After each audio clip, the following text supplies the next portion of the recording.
कि नरेंद्र मोदी को जिताना है तो इम्तियाज जलील को यहाँ पे हराना पड़ेगा और खैरे साहब को जिताना पड़ेगा। अरे वो खैरे साहब जो आपको हिरवा साहब कहता था, कम से कम इम्तियाज जलील को इतना क्रेडिट तो दे दीजिएगा कि 30 सालों में उससे आपका कभी ख्याल नहीं आया, कभी आपको मुबारकबाद नहीं दिया, लेकिन इस बार ईदगाह के अंदर बड़े अच्छे तरीके से आके खड़ा हुआ था और उनके जो 2 पंटर उनके पीछे खड़े थे तो उनको कह रहे थे कि साहब अब ये आएंगे आपके पास तो सबको सलाम करना, सलाम अलैकुम सलाम अलैकुम सलाम अलैकुम सलाम अलैकुम सलाम अलैकुम। अल्हम्दुलिल्लाह। और यहीं पे नहीं रुके जनाब, बाद में एक बयान भी दे डाले, ऐसा बयान कि जैसे मौलाना बोल रहे हैं मुसलमानों 5 वक्त की नमाज पढ़ो, और नमाज पढ़ना चाहिए। और नमाज पढ़ के जब बाहर निकले तो बाहर लोग खड़े रहते हैं तो क्या करो, फूको। अब हम क्या करेंगे, उनको मालूम है कि फूके तो कुछ अच्छा होता। अब नेक्स्ट टाइम मेरे सामने जब आएंगे तो मैं क्या करूंगा, ला हौल वला कुव्वता इल्ला बिल्लाहिल अलीयुल अज़ीम करके फूक डालेंगे, उसके अंदर उनका गेम हो जाता है उसके फूकने के अंदर उसपे। और यहाँ पे तैयारी करिए 4 जून को हिंदुस्तान के सबसे बड़े जश्न की इंशाल्लाह। बहुत बहुत शुक्रिया। तुम्हारी चूहों की फौज जब कहा थी, अब्दुल गफ्फार खादी साहब 3:30 बजे तक दीवारों की तरह घूम रहे थे। जीना यहाँ माना या इसके सिवा क्या लगा। चंद्रकांत खैरे को एक इंडिया अलायंस का उम्मीदवार बताकर हमारे सामने ऐसा प्रेजेंट कर रहे हैं जैसा उन्हें कल उम्र से आया, 40 दिन लगा के आया, ऐसा बता रहे कि इतना अच्छा आदमी है। उनका सियासी सफर देखा है, बहुत ही कम उम्र में उन्होंने अवाम में जो मकाम और मर्तबा बनाया है, ये शेर उनकी नज़्र कि हम आतिशे सोजा में भी हक बात कहेंगे, हम आतिशे सोजा में भी हक बात कहेंगे, कुंदन की तरह दहर में ताबिंदा रहेंगे। तारीख बताती है कि हर दौरे सितम में हम जिंदा थे, जिंदा है और जिंदा रहेंगे। जोरदार तालियों से इस्तकबाल करिए आपके अपने इलाके के यूथ लीडर वाजिद जागीरदार साहब का। मैं आप लोगों का ज्यादा वक्त नहीं लूंगा, लेकिन बात मेरी और मेरी जमात की है और मेरे खायब की बात है। मजलिस इत्तेहादुल मुस्लिमीन के जो उम्मीदवार जनाब इम्तियाज जलील साहब एक बार फिर अपनी किस्मत को आप लोगों के सामने आजमा रहे हैं। आप लोगों को मैं बताता चलूं कि उस दिन वो दिन आपको याद होगा कि रमजान का महीना था, 17वां रोजा था। हिंदुस्तान की पूरी उम्मत मुस्लिमा अपने अपने इफ्तार के दस्तर के ऊपर इम्तियाज जलील के लिए दुआ कर रही थी और कुछ ही लम्हे में हमें खुश खबर मिलती है कि अल्लाह के फजल करम से और उम्मत मुस्लिमा की दुआओं से इम्तियाज जलील कामयाब हो चुके हैं। वो दिन हम कभी नहीं भूल सकते। उस दिन का दिन है और आज का दिन है। हम बड़े गुरूर और फख्र से और हक से कहते हैं कि औरंगाबाद शहर के बुजुर्ग, नौजवान, माँ बहनों की इत्तेहाद की वजह से एक हिंदुस्तान के अंदर एक बड़ा काबिल, पढ़ा लिखा, कौम की हमदर्दी रखने वाला एक नेता औरंगाबाद शहर के नौजवानों ने दिया। इम्तियाज जलील साहब पार्लियामेंट में गए। इम्तियाज जलील साहब ने हर समाज के लोगों के लिए बात की। इम्तियाज जलील ने मराठाओं के लिए बात की। इम्तियाज जलील ने धंगर समाज के लिए बात की। इम्तियाज जलील ने हमारी माँ बहनों के हिजाब के लिए बात की। इम्तियाज जलील ने 3 तलाक के मुद्दे पर बात की। इम्तियाज जलील ने CAA के ऊपर बात की। बस मैं आप लोगों को यही बताना चाहता हूं कि जो लोग आज हमारे बीच में आ रहे हैं और हमारी एक बनी बनाई सियासत को, उसके पाए को खोखला करने की कोशिश कर रहे हैं। मैं उन लोगों से आपको आगाह करने के लिए आया हूं। ये वही लोग हैं जो सेकुलरिज्म का ढोंग रच रहे हैं और इंडिया अलायंस के नाम पर मुसलमानों को गुमराह करने की कोशिश कर रहे हैं। मैं आप लोगों को बता दूं कि ये जो लोग उद्धव ठाकरे की शिवसेना के उम्मीदवार चंद्रकांत खैरे को एक इंडिया अलायंस का उम्मीदवार बताकर हमारे सामने ऐसा प्रेजेंट कर रहे हैं जैसा उन्हें कली उम्र से आया, 40 दिन लगा के आया, ऐसा बता रहे हैं कि इतना अच्छा आदमी है। मैं आप लोगों को बताना चाहता हूं कि हमने वो 20 साल नहीं भूले जब चंद्रकांत खैरे शिवसेना में होकर मुसलमानों के बारे में किस तरीके से उनकी ज़हनियत थी। आज वो बैसाखी पर आ चुके हैं, इसलिए उन्हें हमारी जरूरत है। जब ये लोग हमारे बीच में आते थे, पिछले 5 साल पहले हमारे बीच में यही दलाल आए थे। उन्होंने हमसे कहा था कि इम्तियाज जलील को वोट नहीं देना, कांग्रेस को वोट देना, वरना चंद्रकांत खैरे आ जाएगा। अगर मैं ये बात झूठ बोल रहा हूं तो आप मुझे बताइए। ये वही लोग हैं, उन्होंने कहा था कि इम्तियाज जलील को वोट मत करो वरना चंद्रकांत खैरे आ जाएगा। और आज वही लोग कह रहे हैं कि इम्तियाज जलील को वोट मत करो वरना मोदी आ जाएगा। अरे बेवकूफ समझ कर रखा है क्या हमें? मजलिस इत्तेहाद अल मुस्लिमीन के सदर बैरिस्टर असदुद्दीन अवैसी साहब ने पूरे हिंदुस्तान के मुसलमानों को एक सियासी शऊर दे दिया है। अब ये जो नौजवान है किसी के बहकावे में आने वाले नहीं है। हमने हुकूमत की लेकिन हमने किसी का घर नहीं उजाड़ा। आज तुम हुकूमत कर रहे हो लेकिन तुम लोगों के, गरीबों के, मजलूमों के घरों को उजाड़ रहे हो। हमने 200 साल हुकूमत की लेकिन हमने किसी के भी घर को हमने आग नहीं लगाया। आज इस 10 साल के वक्फे को, एक लम्हे को आप लोग ऐसा इस्तेमाल कर रहे हैं। मुस्लिम, दलित, बहुजन सब लोगों के साथ आप नाइंसाफी कर रहे हैं। मैं आप लोगों का ज्यादा वक्त नहीं लूंगा। मैं आप लोगों का बच्चा हूं। आपने मुझे छोटे से बड़ा होते हुए यहां पर देखा है। मैं आप लोगों से एक विनती करता हूं, एक अपील करता हूं, एक दरख्वास्त करता हूं कि आने वाली 13 तारीख के दिन वोटिंग का दिन है और आप लोगों को शहादत देनी है। आपको आपके शहर का, आपके जिले का एक अमीर मुंतखब करना है और आपको शहादत देनी है कि यह आदमी अच्छा है और यह हमारा अमीर बनने के लायक है। तो उस दिन मैं सभी नौजवानों से गुजारिश करता हूं कि उस दिन छुट्टी का दिन होगा तो मेहरबानी करके कोई भी नौजवान ना फार्म हाउस पर जाए, ना छुट्टी मनाने के लिए कहीं जाए। एक दिन मैं इम्तियाज जलील की तरफ से आपको गवाही देता हूं कि एक दिन आप इम्तियाज जलील को 13 तारीख का दे दो और पूरे 5 साल हमारी कॉलर पकड़ के हमारे से काम लो। मैं आप लोगों से अपील करता हूं, रिक्शे का पूरा इंतजाम किया गया है।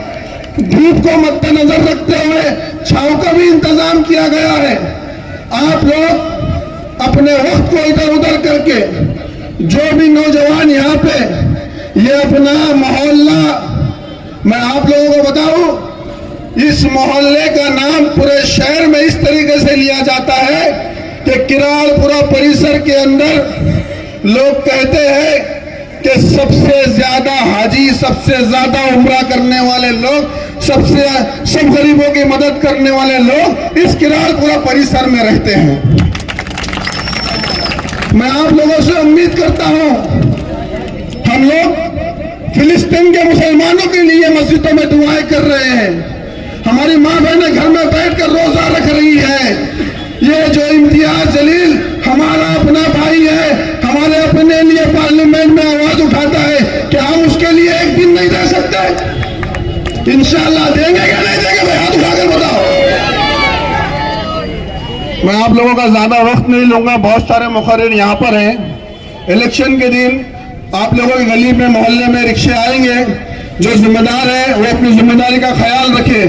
हम लोगों को जो है तो पूरा शहर देखना है, जिला देखना है, जो अहदेदार है वो लोग यहाँ पर रहेंगे, लेकिन आप लोगों की अपनी जिम्मेदारी है कि रिक्शे हैं, रिक्शों के नंबर भी आप तक पहुँच जाएंगे इंशाल्लाह व्हाट्सएप के ग्रुप के जरिए। आप लोग अपनी अपनी गली में खड़े रह कर, मोहल्ले में खड़े रहकर पूरी से पूरी वोटिंग कराने की कोशिश करें।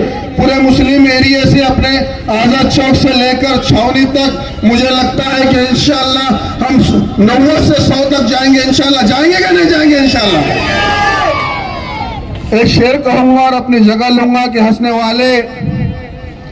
वाले मेरी टूटी हुई कश्ती को ना देख, कि हंसने वाले मेरी टूटी हुई कश्ती को ना देख, हौसला भी है तूफान से टकराने का। खुदा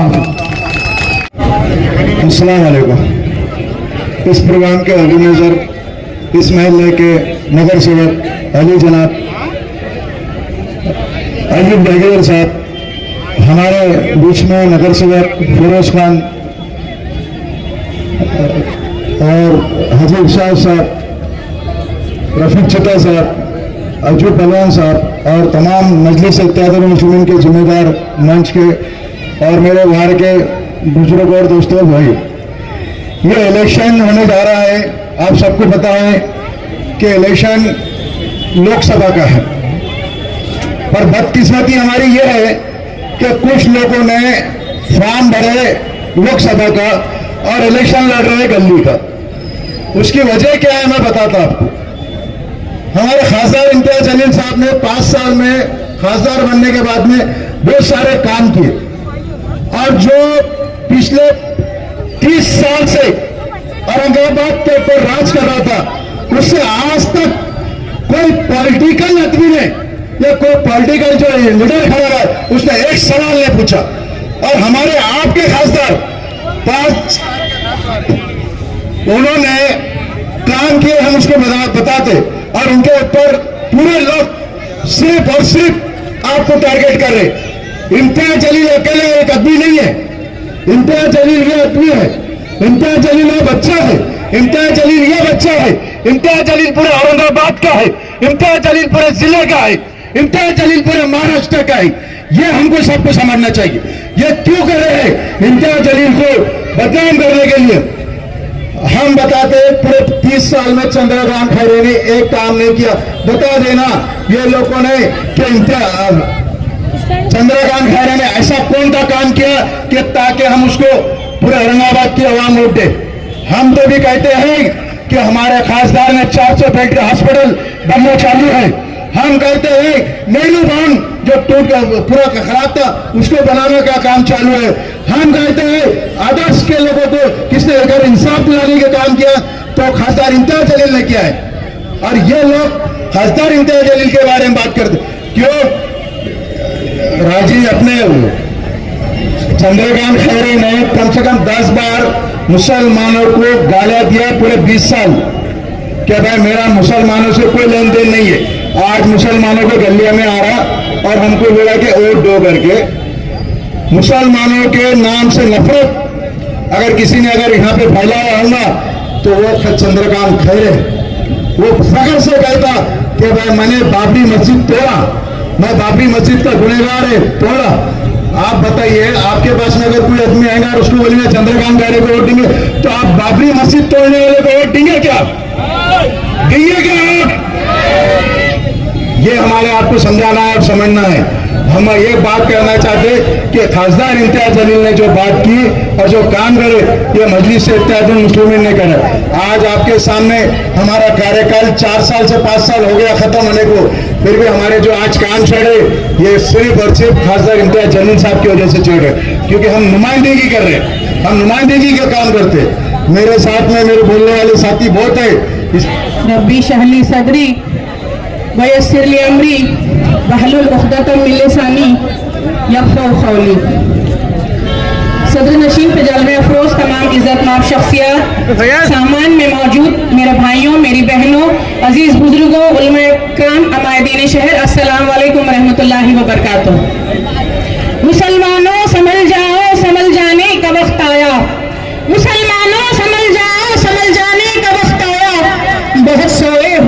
जुल्म अब होश आने का वक्त आया।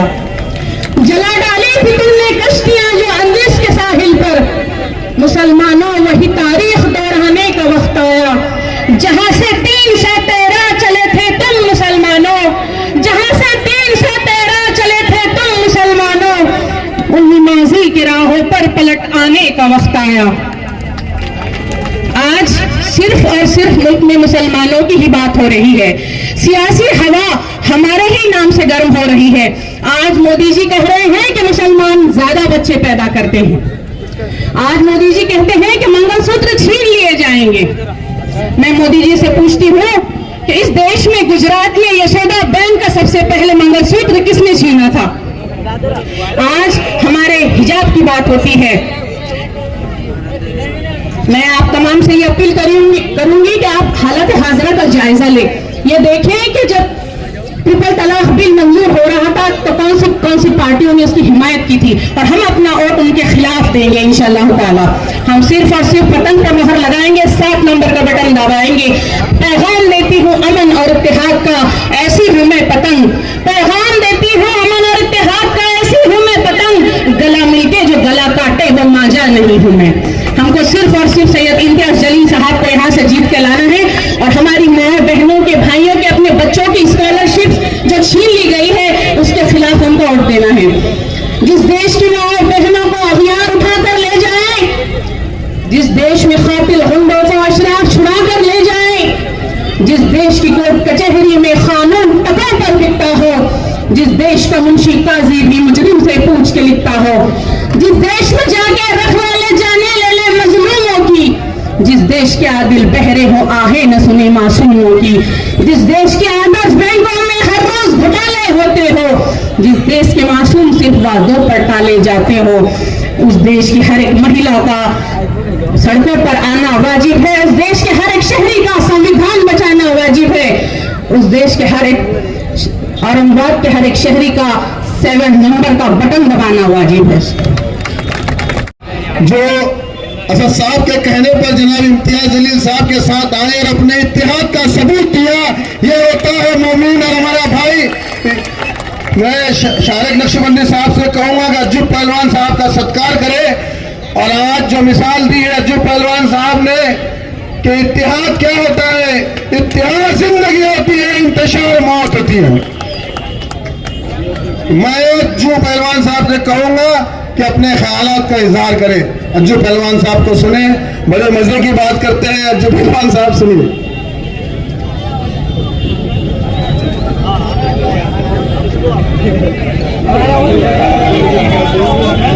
अस्सलाम वालेकुम रहमतुल्लाहि व बरकातुहू। नारे तकबीर, नारे तकबीर।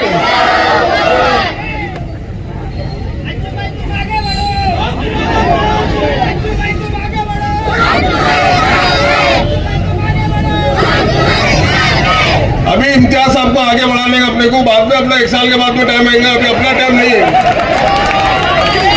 अभी मैं इसलिए आया हूँ कि अपने महाराष्ट्र में 48 लोकसभा की सीट आए तो एक भी नहीं दिए।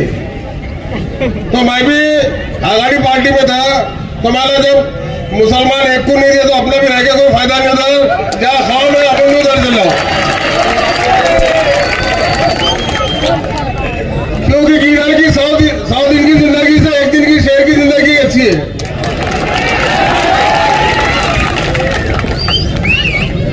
हमको मिटा सके ये जमाने में दम नहीं, जमाना हमसे है, हम जमाने से नहीं।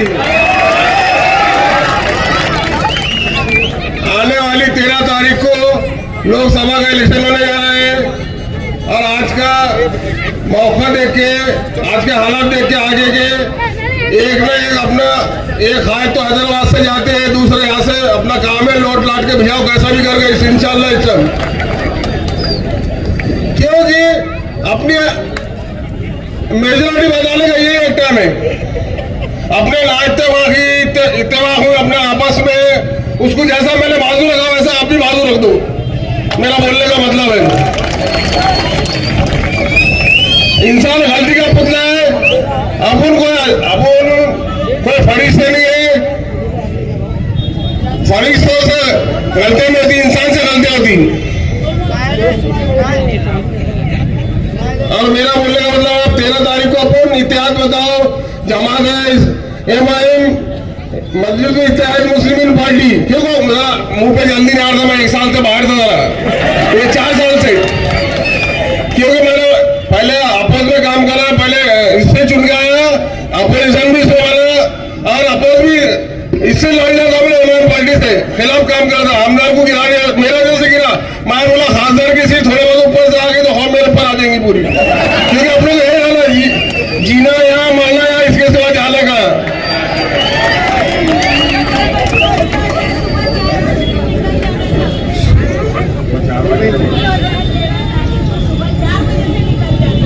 सुबह 4 बजे फजर की नमाज पढ़ना इंशाल्लाह ताला, नाश्ता बंद, एक दिन अपन ने 5 साल इम्तियाज साहब अपने को देंगे, अपन एक दिन उनको दो, सुबह से 6 बजे तक खाली सुबह नमाज फजर की नमाज पढ़ के माँ बहनों से बुजुर्गों भाइयों से दुआ अपील है मेरी कि उस दिन पतंग चलना चाहिए, बिल्कुल बटन काला हो जाना चाहिए उसके आगे इंशाल्लाह। अल्लाह के हाथ में, ये रात तो अल्लाह के हाथ में, अपना काम है, कोशिश करना, इतना बोल के अब मैं जगह ले रहा हूँ, खुदा हाफिज। आपको बता दो कि ये वो अज्जू पहलवान है जिसे महाविकास आघाड़ी ने कहा था कि अगले साल जब हमारी महानगर पालिका में सत्ता बनेगी तो हम तुमको महापौर बनाएंगे। अज्जू पहलवान ने उस महापौर की कुर्सी को लात मार दिया। आपकी खातिर, मिल्लत के इख्तियार की खातिर जोरदार तालियों से अज्जू भाई का इस्तेकबाल करें। और मैं फौरन दावत देता हूँ अयूब जागीरदार साहब को, कोई अपनी मुख्तसरन बात रखे। खिर्द को मायाले परवाज कर रहा हूँ, जुनून शौक को हमराज कर रहा हूँ, या इलाही मेरी अकीदत की लाज रखना, मैं तेरे नाम से आगाज कर रहा हूँ। स्टेज पे बैठे हुए सभी MIM के कॉरपोरेटर,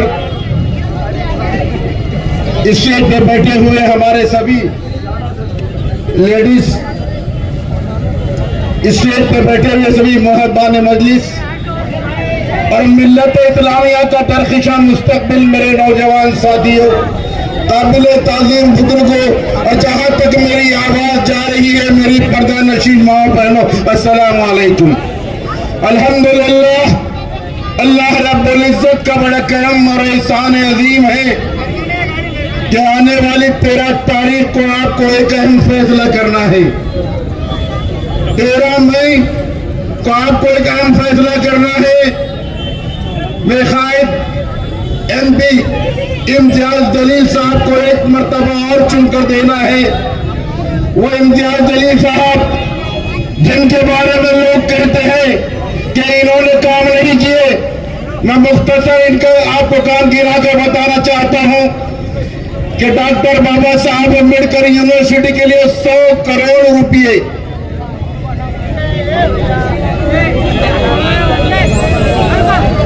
100 करोड़ रुपए जो है तो यूनिवर्सिटी के लिए मंजूर करवाए। शाहगंज में फसाद हुआ, वहां पर 17 दुकानें बनवाई गई जिसमें मुसलमान और हिंदुओं की दोनों की दुकानें थी। 5 साल में दुआ बैंक के अंदर लड़कियों को खुद कफील बनाने के लिए सिलाई मशीन का काम सिखाया गया और कंप्यूटराइज काम सिखाया गया और सीखने के बाद उनको मुफ्त में सिलाई मशीन और कंप्यूटर दिए गए। उसके बाद अकलियतों के लिए 2 डेयरी के पास 400 बेड का एक अस्पताल बन रहा है, ये भी इम्तियाज जलील का कारनामा है।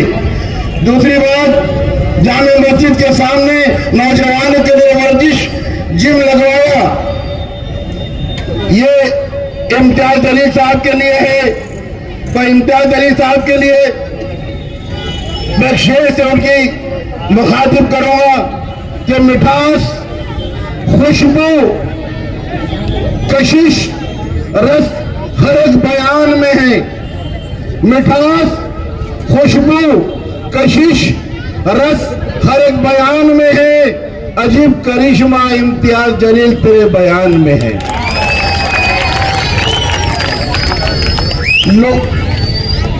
सीना तेरा फौलाद का, सीना तेरा फौलाद का लोहे का जिगर है। सीना तेरा फौलाद का लोहे का जिगर है। तू महाराष्ट्र का शेर बबर है। नौजवान साथियों, अब ये तो इम्तियाज जलील साहब के बारे में हो गया। दूसरा आपको बताते चलो कि कश्मीर से लेके कन्याकुमारी तक और गुजरात की वादी से लेके बंगाल की खाड़ी तक हिंदुस्तान का मुसलमान सुलग रहा था। फिक्र नजर की वादियां तबाह बर्बाद की जा रही थी, मुसलमानों के होठों का तबस्सुम रूठा हुआ था।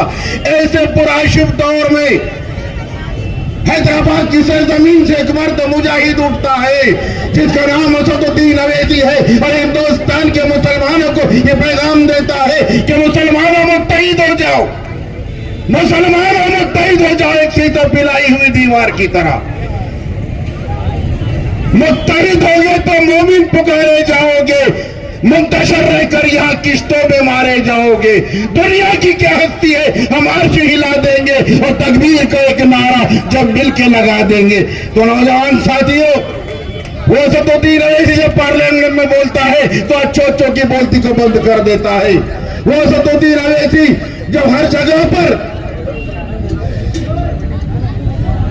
तीन तलाक पर बोले असदुद्दीन अवैसी, अखलाक पर बोले असदुद्दीन अवैसी, बाबरी मस्जिद पर बोले असदुद्दीन अवैसी, हिजाब पर बोले तो असदुद्दीन अवैसी, एनसीआर पर बोले तो असदुद्दीन अवैसी, एनपीआर पर बोले तो असदुद्दीन अवैसी, सीएए पर बोले तो असदुद्दीन अवैसी, किसान पर बोले तो असदुद्दीन अवैसी, अल्ताफ पर बोले तो असदुद्दीन अवैसी, आजम खान पर बोले तो असदुद्दीन अवैसी। तो हुकूमत की आंखों में आंखें डालकर असदुद्दीन अवैसी बात करते हैं और अपनी लड़ाई उन्हीं से लड़ते हैं और फिर ये कहते हैं। तो फिर जब ये पूरी लड़ाई आपके लिए पार्लियामेंट के अंदर असदुद्दीन अवैसी लड़ते हैं तो आपके वोटों का हकदार भी कौन हुआ?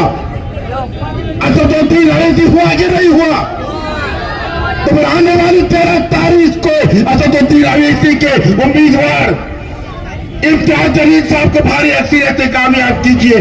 फिर ये लोग हम पे इल्जाम लगाते हैं कि ये वोट कटवा है, वोट काटने के लिए असदुद्दीन अवैसी आते हैं। और अगर वोट काटते क्या जरूरत है मेरे कायद को?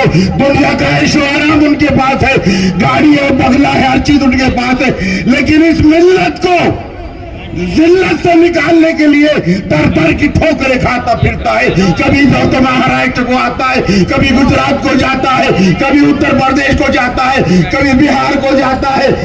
पहले इलेक्शन होने जा रहे थे यूपी के अंदर, असेंबली के इलेक्शन थे, मेरे कायद वहां से दिल्ली को प्रचार के लिए आगे दूसरे एक शहर से दूसरे शहर जा रहे थे। रास्ते में एक टोल नाके के ऊपर हमला हुआ, मेरे कायद की गाड़ी के ऊपर गोलियों की बौछार कर दी गई। मेरे कायद मोहतरम भाई असदुद्दीन अवैसी उनके और जिंदगी और मौत के बीच में, नौजवान साथियों, जिंदगी और मौत के बीच में सिर्फ 10 फीट का फासला था। गोलियों की बौछार हो रही थी, मेरा कायद कार के अंदर बैठकर चला जा रहा था, गोलियों की बौछार हो रही थी।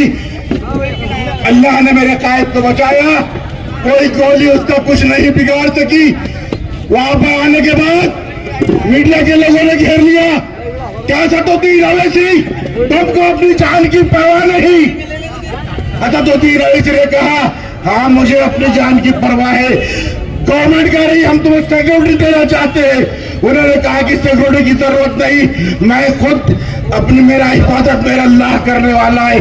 तो फिर उन्होंने पूछा, क्या तुमको तुम्हारी जान की परवाह नहीं? मेरे कायद ने शेर कहा कि नूर हक शम्मा इलाही को बुझा सकता है कौन? नूर हक शम्मा इलाही को बुझा सकता है कौन? और जिसका हामी है खुदा उसको मिटा सकता है।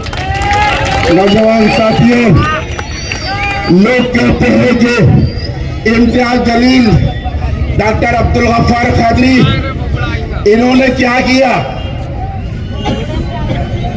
इन्होंने क्या किया? मैं आपको बताना चाहता हूं कि औरंगाबाद के अंदर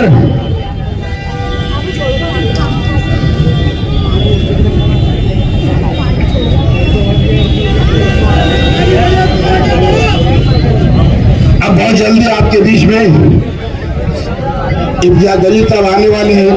मैं थोड़ा सा मुख्तसर आपका वक्त लेकर तो मैं डॉक्टर साहब को बोलने का मौका इनको देंगे हम इंशाअल्लाह। तो ये कहते हैं कि एमआईएम ने क्या किया, तो मैं ये बताना चाहता हूं कि एमआईएम ने यहां पर जब वो तस्लीमा नसरीन जो इस्लामी दुश्मन इस्लाम थी उसको एयरपोर्ट से वापस भिजाने वाले कौन थे, उसको वापस भेजने वाले एमआईएम के एमपी इम्तियाज जलील साहब थे। शाहगंज के अंदर जो फिसाद हुआ, दुकानें जलाई जा रही थी, मेरे शायद हमारे एमपी बाहर आउट ऑफ कंट्री यानी फॉरेन में थे, तो हमारे अब्दुल गफ्फार कादरी साहब रात को 3:30 बजे शाहगंज से लेकर तो मोंडा जाते थे और मोंडे से लेकर तो राजा बाजार को आते थे। ये दीवानों की तरह वहां पर घूमते रहे डॉक्टर अब्दुल गफ्फार कादरी। और अब्दुल गफ्फार कादरी साहब को मैं सलाम करता हूं कि उन्होंने राजा बाजार शाहगंज के फिसाद के अंदर, राजा बाजार के अंदर तक जो फिसाद चला गया था, उस फिसाद को कंट्रोल करने के लिए हमारे एमपी इम्तियाज जलील साहब की कमी को महसूस नहीं होने दिया।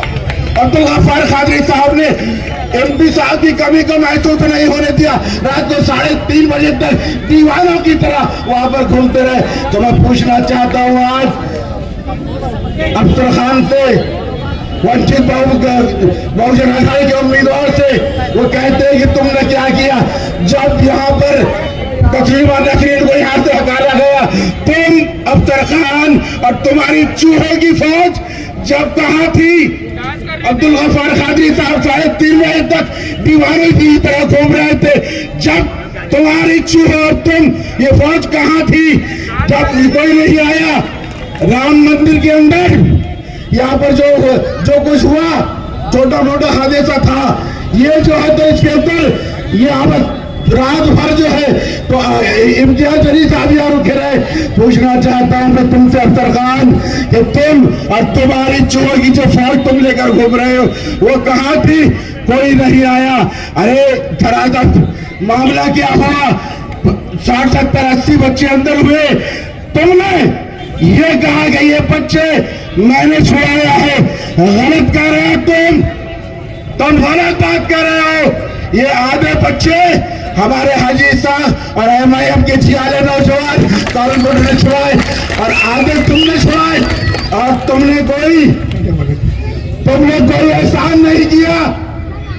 आज इस स्टेज से कहना चाहता हूं, तुमने कोई एहसान नहीं किया। इस किराड़पुरा के नौजवान, किराड़पुरा की माई बहनें, किराड़पुरा के उलमा इकराम, किराड़पुरे के जो है तो अकाबिर ने मिलत, इन्होंने जो है 2 बार तुम्हें चुन कर दिया। तुम पर एहसान किया, तुमने इन पर कोई एहसान नहीं किया। ये तो तुम्हारा फर्ज था जो तुमने अदा किया। तो मैं ये कहना चाहता हूँ कि तुम जो ये ढंढोरा पीटते फिर रहे हो, अरे फिसाद तो हमने भी देखे हैं। 88 का फिसाद जमुनानगर से था, यूजा किरदार 88 का फिसाद मेरे टाइम पर हुआ, 92 का फिसाद मेरे टाइम पर हुआ। और तुम ये कहते हो कि मैंने 12 फिसाद हैंडल किए। अरे बेवकूफ की बातें करना छोड़ दो। 12 फिसाद तो औरंगाबाद में हुए ही नहीं, सिर्फ 5 फिसाद हुए। एक 1967 में हुआ, 88 में हुआ, 92 में हुआ और शाहगंज का फिसाद, और 5वां है ये राम मंदिर। और तुम कहते हो कि मैंने 12 हैंडल किए, तो कोई गली कुचे मामूली बच्चों के झगड़े छुड़ा दिए होंगे, वो भी आप हैंडल करने की बात करते हो। तो मैं आपसे कहूंगा कि वो 88 और 92 के फिसाद में हमें सैकड़ों लोगों को छुड़ा कर लाया। खुदा की कसम करी स्टेज से कह रहा हूं कि हमारे कायद मोहतरम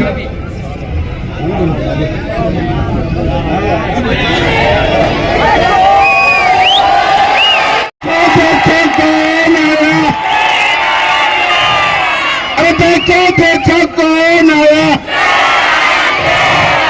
अब बराबर तो नौजवान साथियों,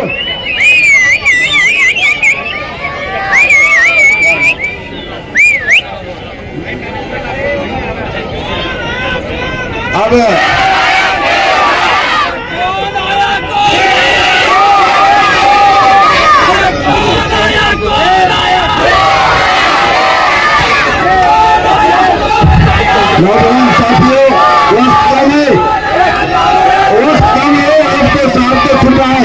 बस मैं आपसे इजाजत चाहूंगा और हमारे कायदे मोहतरम वाली जनाब अब्दुल गफ्फार सादो साहब से गुजारिश करूंगा कि वो अपने ख्यालात का इजहार करें।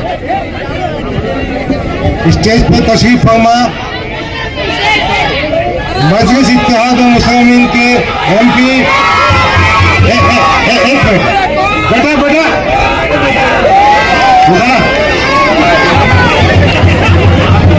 मोहतरम बुजुर्गों, नौजवान साथियों, मेरी माओ बहनों, जिन तक मेरी आवाज पहुंच रही है, अस्सलाम वालेकुम। अयूब जागीरदार साहब आपके सामने मजलिस के काम को गिना रहे थे। यकीनन मजलिस ने इस शहर में, इस जिले में एक तारीख बनाई है। इम्तियाज जलील की क़ियादत में मुसलमानों के मसाइल के लिए शब रोज मसरूफ है, मगर एक एहसास मैं आप तक देना चाहता हूं। मजलिस इत्तेहाद मुस्लिमीन बशमो बैरिस्टर असदुद्दीन अवैसी, इम्तियाज जलील, मैं, हमारे सब कारपोरेटर्स आपके मखलूस हैं। आपका हम पर एहसान है। आपने जो हमको वोटों से नवाजा, आपने जो कामयाबी दी, मैं समझता हूं जितनी आपकी खिदमत की जाए, जितने आपके काम किए जाए, वो कम है। मैं इस मंच से वादा करता हूं कि आइंदा आने वाले दिनों में भी हम आपके मसाइल से जुड़े हुए रहेंगे, चाहे वो शरीयत का मसला हो, शनाख्त का मसला हो, वजूद का मसला हो, तरक्याती मसाइल हो। बहरहाल मैं एक वादा करके लिए आपसे रुख्सत होता हूं कि हम आपका हिस्सा है, आप हमारी ताकत है, आप हमारी हिम्मत है, आप हमारी साथी हैं। हम सब मिलजुल कर एक नई तस्वीर बनाएंगे, इस शहर के जरिए एक नया इतिहास बनाएंगे। 2019 में जो तारीख आपने रकम की थी, उस तारीख को दोहराएंगे। एक बार फिर इम्तियाज जलील को पार्लियामेंट पे भिजाएंगे। 13 तारीख को इम्तियाज जलील की निशानी पतंग है, 7वें नंबर पर है, उसके बटन को दबाकर भारी अक्सरियत से कामयाब करना है। 2 बातों की गुजारिश है। आपके बीच साजिशें करने वाले, भड़काने वाले, गुमराह करने वाले लोग आएंगे, उनसे होशियार रहिए। अपने वोटों का ज्यादा से ज्यादा इस्तेमाल कीजिए। कोई वोट बाकी ना रहे, इसकी दक्षता लीजिए। वोटर्स को बूथ तक पहुंचाइए।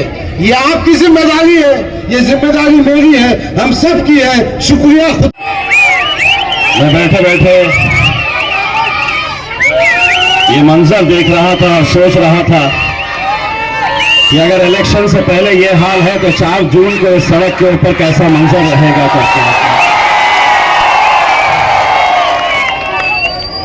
मैं पूरे हिंदुस्तान की सरकार को, पूरे मीडिया वालों को ये बताना चाहता हूं, ये रिकॉर्ड करो,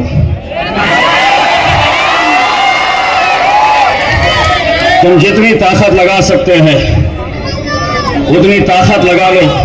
मैं यकीन के साथ कहता हूं कि हिंदुस्तान का सबसे बड़ा जश्न अगर कहीं मनाया जाएगा तो औरंगाबाद की सरजमीन के ऊपर मनाया जाएगा। तुम जितनी चाहे हथकंडे अपना लो, जितनी कोशिशें करनी है कर लो, लेकिन एक बात समझ लो, ये शहर ने पूरे हिंदुस्तान को अगर एक पैगाम दिया तो वो ये पैगाम था कि इत्तेहाद किसे कहते हैं। उसी इत्तेहाद की बुनियाद के ऊपर अल्हम्दुलिल्लाह पूरे महाराष्ट्र से इकलौता एक मुस्लिम एमपी चुनकर आता है, वो तुम्हारा बेटा, तुम्हारा भाई इम्तियाज जलील है। और सिर्फ अकेले महाराष्ट्र से नहीं, ये हम जैसे मुसलमानों को, दलितों को ये सोचने का वक्त आया है कि क्या हम गुलाम हो चुके हैं कि हम सिर्फ वोट डालने का काम करें। आज 10 ऐसे स्टेट्स हैं, 10 ऐसे राज्य हैं कि जहां से एक भी मुसलमान को टिकट ही नहीं दिया गया।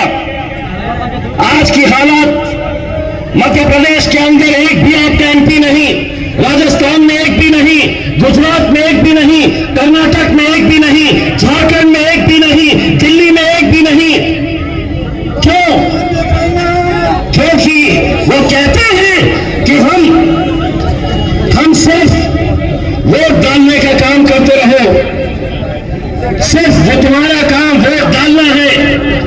सत्ता में वो जाकर बैठेंगे, लेकिन जब ये आवाम एक साथ मिलकर एक ताकत बनकर खड़ी रही तो मैंने उन तमाम नेताओं को एक पैगाम दिया कि सुनो शरद पवार, सुनो राहुल गांधी, सुनो उद्धव ठाकरे, सुनो अजीत पवार, अगर आज के बाद स्टेज के ऊपर तुम बैठोगे तो इम्तियाज जलील नीचे नहीं बैठेगा, ऊपर तुम्हारे बाजू बैठेगा।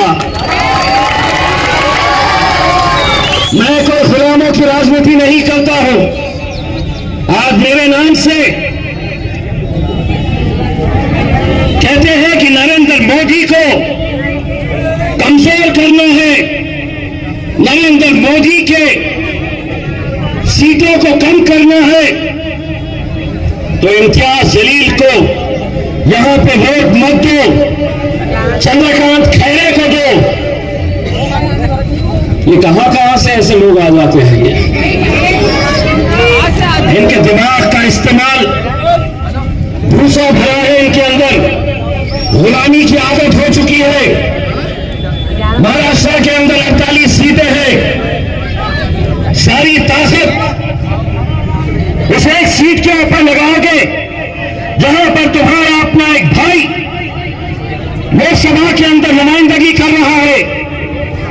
अगर है हिम्मत तो 47 की 47 सीटें जीत के दिखाओ, और अगर पूरे के पूरे जीत भी गए, लोकसभा के अंदर आ भी गए, तो मैं तुमको लिख कर देता हूं, मैंने पिछले 5 सालों के अंदर यह देखा है, जब इस कौम के खिलाफ कोई कानून बन रहा है, जब हमारी मां और बहनों से कहा जा रहा कि तुम्हें हिजाब नहीं पहनना है, यूसीसी के कानून के तहत तुम्हें यह बताया जा रहा है कि हम इस मुल्क से मदरसों को बंद कर देंगे, तुम्हारी मजहबी शिनाख्त, तुम टोपी पहनकर बाहर नहीं आ सकते, टोपी पहनना है तो मस्जिदों में पहनो।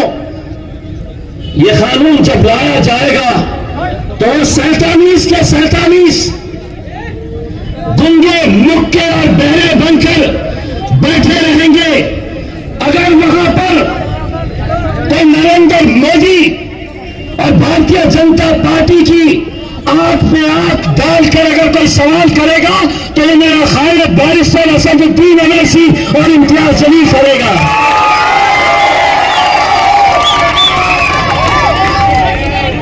रोज महफिलें सज रही है, रोज महफिलें सज रही है, कभी इसके मकान में, कभी उसके बंगले में।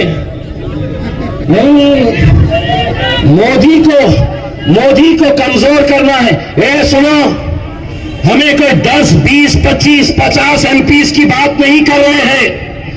वो 300 आ जाए, हम दो अल्हम्दुलिल्लाह उनके ऊपर भारी पड़ेंगे कभी भी।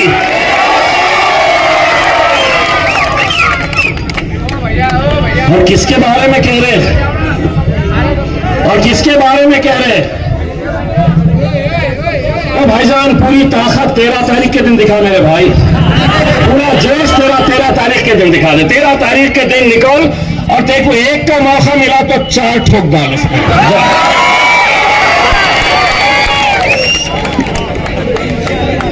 जहां दिखाना है वहां नहीं है, यहाँ पे तो खड़े रहना है, इधर सारा जोश इधर ही दिखाओ।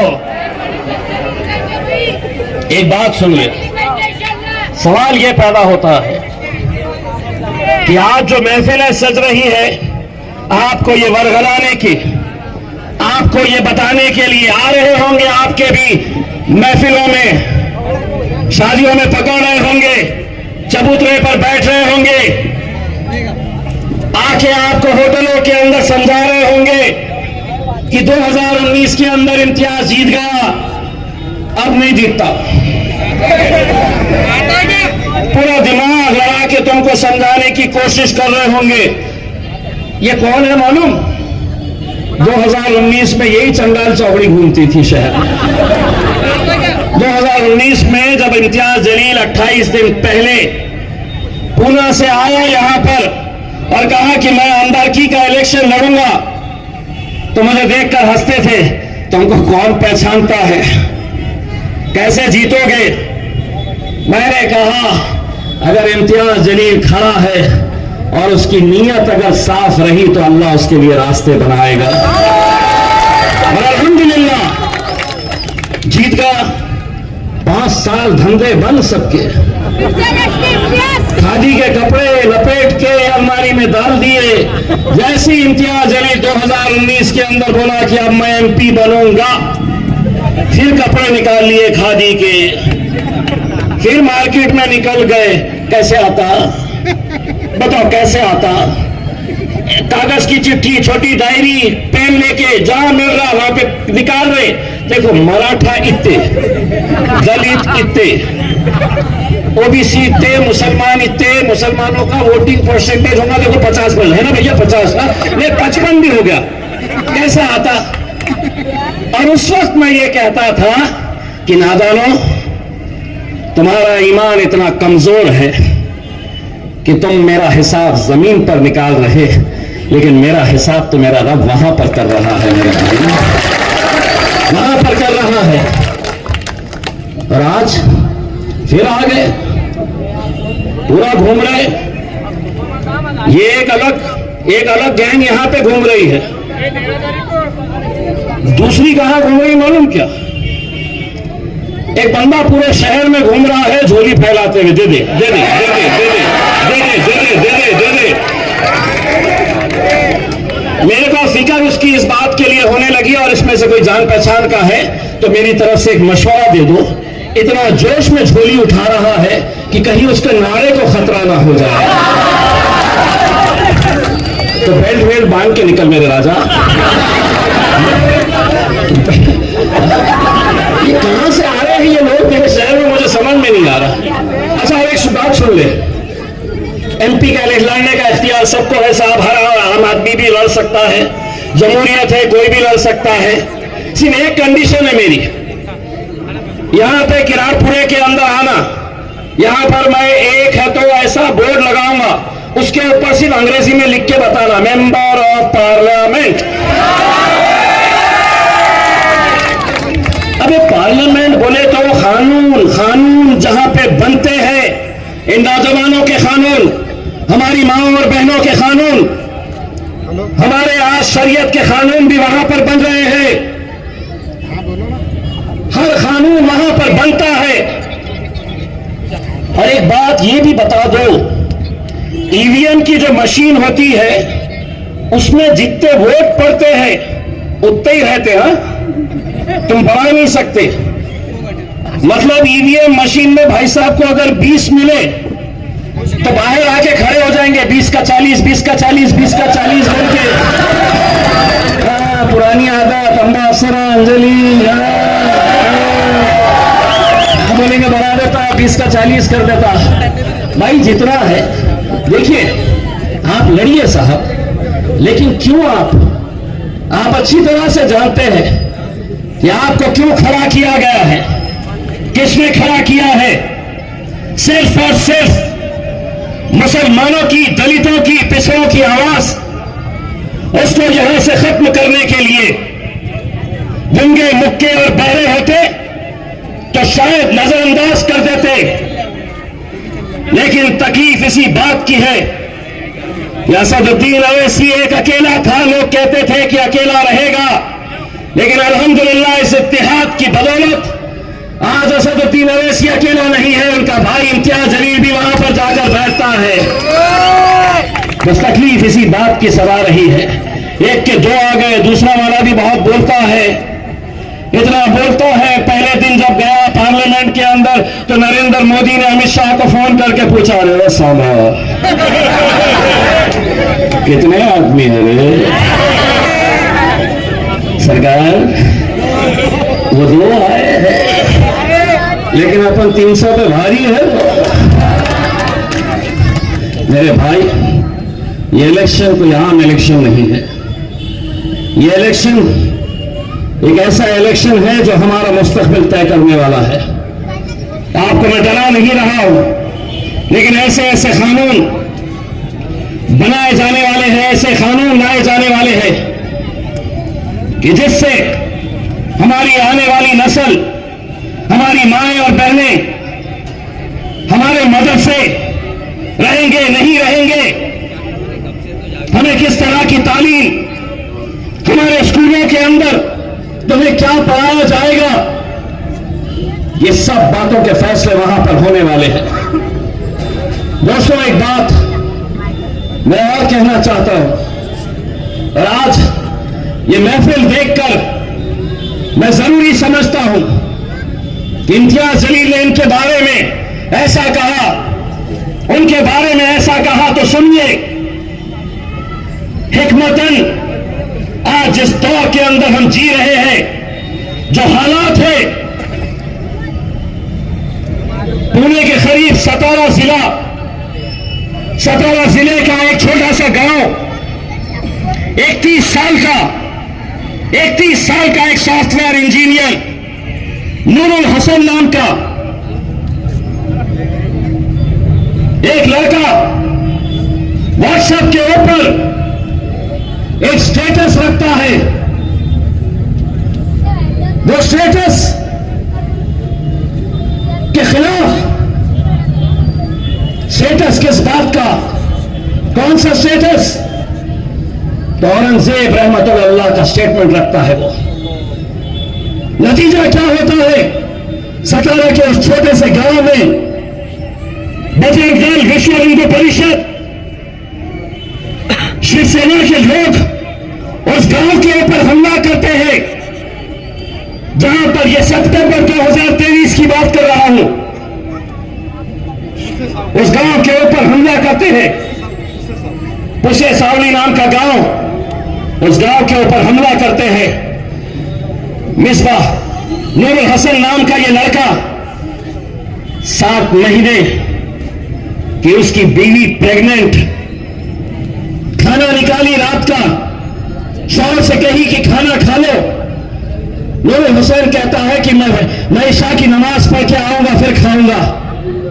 मस्जिद जाता है, छोटा सा गांव, छोटी सी मस्जिद, 4-5 मकान।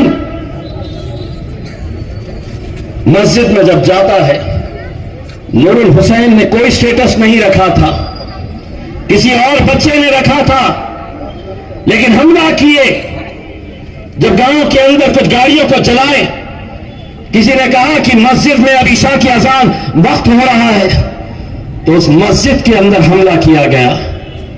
नूरुल हसन 31 साल का खूबसूरत सा नौजवान वजू कर रहा था, बाहर से पहले पथराव किया गया, नारे लगाए गए कि नूरुल हसन भाग कर आया, मस्जिद का दरवाजा बंद कर रहा था। मस्जिद के दरवाजे को बंद करने की कोशिश कर रहा था, उतने में ही ये गुंडे वो दरवाजा तोड़ते हैं, तोड़ के मस्जिद के अंदर घुसते हैं। बड़ी फर्शी पड़ी है, नमाजियों को बचाने के लिए नूरुल हसन कोशिश करता है, गिर जाता है, उसके सर के ऊपर इतनी बड़ी फर्शी मारकर उसे लहूलुहान किया जाता है। दोस्तों, नूरुल हसन जगह पर ही खत्म हो गया। मस्जिद में खत्म हुआ। तसव्वुर करो, उसकी बीवी, उसके बुजुर्ग बाप को जब यह पता चला कि बच्चा नमाज पढ़ने गया, 7 महीने की प्रेग्नेंट उसकी बीवी को यह बताया गया कि तुम्हारा शौहर इस दुनिया में नहीं है, कभी तसव्वुर करोगे क्या मंजर रहा होगा, क्या कैफियत रही होगी? आज कहने के लिए तो मैं बहुत कुछ कह सकता हूं, लेकिन आज हिकमतन कोई नहीं गया उस गांव के अंदर, कोई फटका नहीं।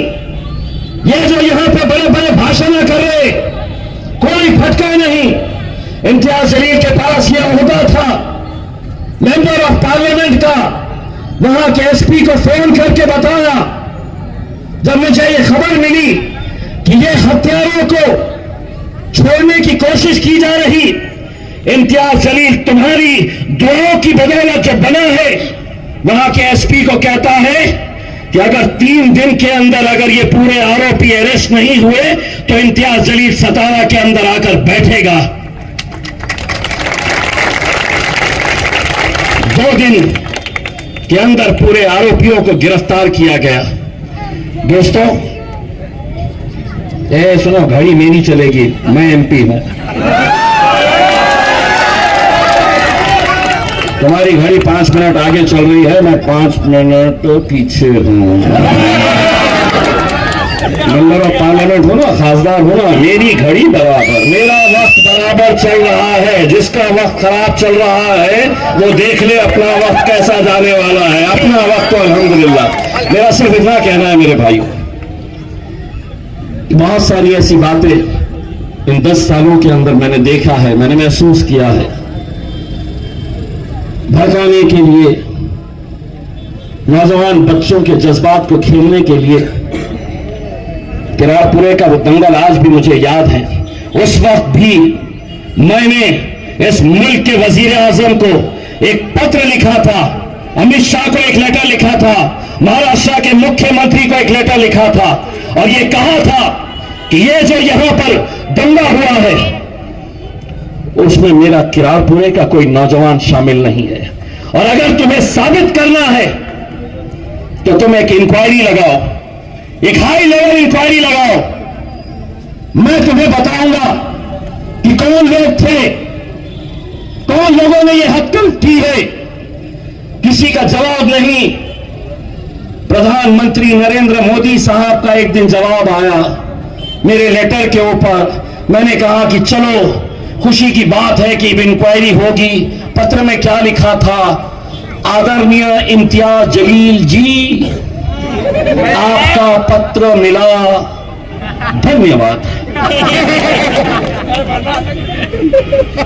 कहां कहां से कैसे कैसे हो क्या क्या बना देते हैं यार ये लोग। भाइयों, मैं आपको जैसा बता रहा हूं, ये इलेक्शन अगर इम्तियाज जलील जीता तो ये जीत इम्तियाज जलील की नहीं होगी मेरे भाई। ये उन तमाम मुसलमानों की, दलितों की आवाज होगी। उस 90 साल के बुजुर्ग की दुआओं की का नतीजा होगा जो मुझे रमजान के आखिरी अशरे के अंदर एक मस्जिद में मिले। मैं जाकर उन्हें जब मिला, हाथ मिलाया उनसे, मैंने कहा कि मेरे लिए दुआ करना। बुजुर्ग शख्स, 90-52 साल की उम्र होगी। तो उन्होंने मुझसे कहा कि बेटा मैं जालना का रहने वाला हूं। मैंने कहा मेरे लिए दुआ करना। तो उन्होंने कहा कि पूरे रमजान मैं और मेरे पूरे घर वाले तहज्जुद में उठ के तेरी कामयाबी के लिए दुआ करते हैं बेटा। जालना का रहने वाला, क्या जरूरत है उसे, क्या वजह है उसे? मैंने जब उन्हें हाथ पकड़ा तो कुछ आंसू मेरी आंखों में थे और वो बुजुर्ग शख्स फूट फूट कर रोने लगा। आप सोचिए मेरे भाई कि आज किस वक्त और किस दौर से हम गुजर रहे हैं। मैं जीतूंगा अकेला नहीं, मैं अगर जीता तो आप जीतोगे। वो लोग जीतेंगे जो आज उमरा के ऊपर गए हुए हैं। महाराष्ट्र से ताल्लुक नहीं, औरंगाबाद से तो लेना देना ही नहीं। वहां से फोन करते हैं कि इम्तियाज भाई, कलकत्ता के शहर से मैं रहने वाला हूं, उमरा करने के लिए आया हूं। काबे शरीफ के सामने खिलाफ को पकड़कर आपकी जीत के लिए मैं दुआएं मांग रहा हूं इम्तियाज भाई। दोस्तों, इन 40 सालों के अंदर 44 साल पहले एक आखिरी मुस्लिम एमपी यहां से चुना गया था। 1980 के अंदर तुम पैदा भी नहीं हुए थे। काजी सलीम साहब जब आखिरी एमपी थे, ये आप लोगों का इत्तेहाद था कि आपने 44 साल के बाद आपने वो दिन दिखाया है। लेकिन आज जो ताकतें मुझे गिराने के लिए लगी है, जो ताकतें ये कोशिश कर रही है कि नरेंद्र मोदी को जिताना है तो इम्तियाज जलील को यहां पे हराना पड़ेगा और खैरे साहब को जिताना पड़ेगा। अरे वो खैरे साहब जो आपको हिरवा साहब कहता था, कम से कम इम्तियाज जलील को इतना क्रेडिट तो दे दीजिएगा कि 30 सालों में उससे आपका कभी ख्याल नहीं आया, कभी आपको मुबारकबाद नहीं दिया। लेकिन इस बार ईदगाह के अंदर बड़े अच्छे तरीके से आके खड़ा हुआ था और उनके जो 2 पंतर उनके पीछे खड़े थे तो उनको कह रहे थे कि साहब अब ये आएंगे आपके पास तो सबको सलाम करना। सलाम अलैकुम, सलाम अलैकुम, सलाम अलैकुम, सलाम अलैकुम, सलाम अलैकुम। अल्हम्दुलिल्लाह। और यहीं पे नहीं रुके जनाब, बाद में एक बयान भी दे डाले, ऐसा बयान कि जैसे मौलाना बोल रहे हैं मुसलमानों 5 वक्त की नमाज पढ़ो। और नमाज पढ़ना चाहिए। और नमाज पढ़ के जब बाहर निकले तो बाहर लोग खड़े रहते हैं, तो क्या करो, फूको। अब हम क्या करेंगे, उनको मालूम है कि फूके तो कुछ अच्छा होता। अब नेक्स्ट टाइम मेरे सामने जब आएंगे तो मैं क्या करूंगा, ला हौल वला कुव्वता इल्ला बिल्लाहिल अलीयुल अज़ीम करके फूक डालेंगे। उसके अंदर उनका गेम हो जाता है, उसके फूकने के अंदर उसपे। बस मेरे भाइयों, आप लोगों से इतनी इंतजा है कि 13 तारीख के दिन पूरी ताकत के साथ बाहर निकलिए और यहाँ पे तैयारी करिए 4 जून को हिंदुस्तान के सबसे बड़े जश्न की इंशाल्लाह। बहुत बहुत शुक्रिया। वाखिर दावाना अल्हम्दुलिल्लाह।